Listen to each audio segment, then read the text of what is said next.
11 ஆண்டுகளுக்கு பிறகு வரும் அரிய பஞ்சமி திதி. கோடி செல்வம் தேடி வரும் இந்த நாளை மறந்தும் கூட தவறவிடாதீர்கள். ஆனி மாதம் 19ஆம் தேதி வருகிற வளர்பிறை பஞ்சமி திதி மிகவும் விசேஷமானது. வளர்பிறை பஞ்சமி என்பது வளர்ச்சியை தரும் திதி. இந்த நாளில் வராகி அம்மனை வழிபட்டால் வாழ்க்கையில் வளர்ச்சி, செல்வம், சுபிட்சம் அதிகரிக்கும்.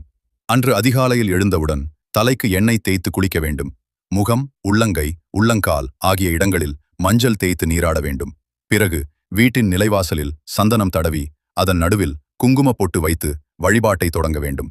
அதன்பின் வராகி அம்மனுக்கு பால், தயிர், மஞ்சள், குங்கும நீர், இளநீர் ஆகிய 5 பொருட்களால் அபிஷேகம் செய்ய வேண்டும்.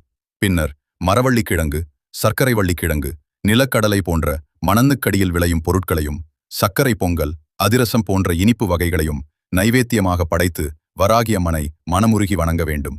படைத்த பிரசாதத்தில் சிறிதளவு சர்க்கரை பொங்கலை வீட்டின் வடகிழக்கு மூலையில்